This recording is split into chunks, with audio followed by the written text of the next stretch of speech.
fear of that they do not know. For example, fear of tomorrow. So people will be thinking, tomorrow, what will happen? What will happen tomorrow? Oh, I need to plan ahead. I need this. I need to be rich as much as possible. I need to try my best to do this. I need to look for a way. I want to be this billionaire, so on and so forth. We have to look at it in a legal way or illegal way. I just want to amass a lot of amount of money without caring. So why? Because of that fear of the unknown. Because they don't have trust in Allah.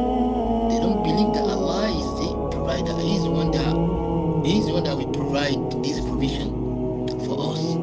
He is Razak. They don't really believe in that, which is the reason why they have this fear of the unknown. So those who are contented, they are not scared by this unknown. They don't really care about what will happen tomorrow. Why? Because they believe that Allah is the one in charge. He is the one that will happen. He has already written everything.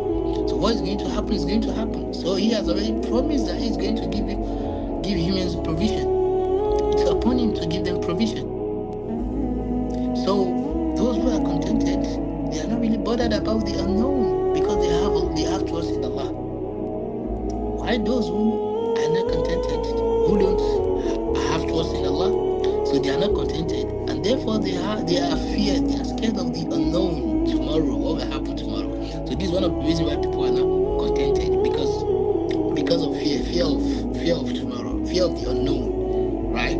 So fear of the unknown. So that because of that, so they are not contented. So they just seem like trying to increase their wealth, increase anything possible. They just want to increase it without thinking about the consequence, whether it is in a good way or in immoral way. So this is one of the factors. So another factor is greediness.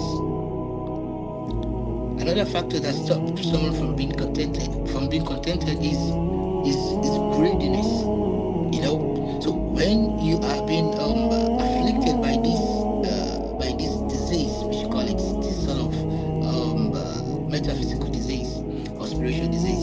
So if you are greedy, then you cannot have contentment. If you are greedy, because why? Because all you will be thinking about is just for you to everything should be your own. Even if you have a large amount of money, like a huge amount of money, you won't be contented with it. Why? Because of greediness. You just want to have everything.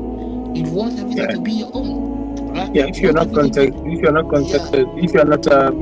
contentment, you won't have a way to show gratitude to Allah. So that's one. So you'll be greediness. You'll be greedy. Greedy. Why? Because you don't have contentment. So and if you are greedy, you won't be satisfied with you won't have satisfaction. There won't be a limit to your satisfaction. Why? Because no matter how the thing is, you will still have a complaint that no, this is not enough. No matter how good people are doing to you, you won't see it as something good. You'll be ingrate. So you won't be appreciative. So you won't even appreciate it. You won't even appreciate their gesture and their kindness and their compassion towards you. Why? Because you're greedy. And when you're greedy, you won't be like you are going to be oppressing people. So before you know, you will even start doing what Allah has already forbidden. Why? Because you're greedy and you just want to have everything.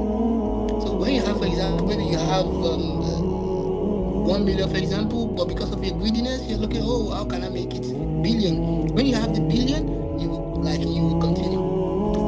It's like some sort of a cycle. So you will continue to be searching for it, continue to be looking for it, till death come, like till you die. So you don't have a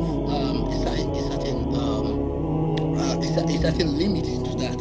Why? Because of the greediness. So greediness is one of the factors that stops someone from being contented. So if you are greedy, you cannot have contentment no matter what. And you have this high possibility, high likelihood that you're going to be doing what Allah has already forbidden. You're going to fall into that pit of haram.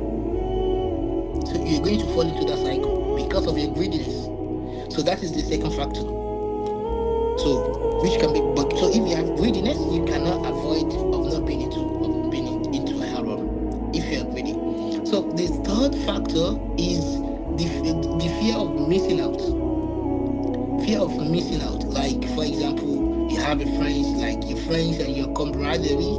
So all of you guys are in a circle. For example, most of your friends are using one of them is like they are using this top-notch car, for example.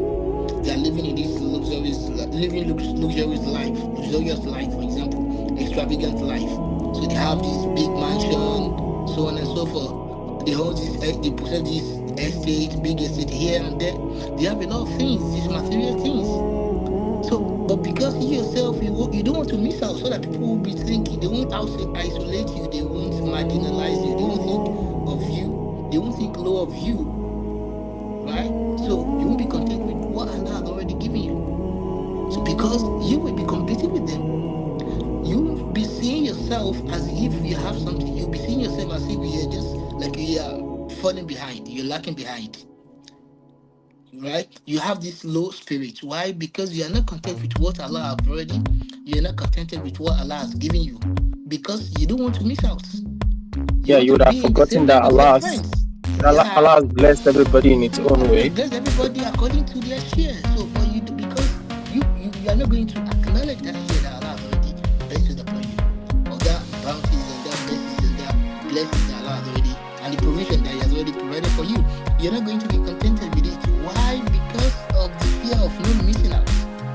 Within your friends, your camaraderie, that fear of not missing out is going to make you not to be contented. And if you're not contented, you're going to look for any illegal way to achieve the money, just so that you can be in the same equal path with your friends.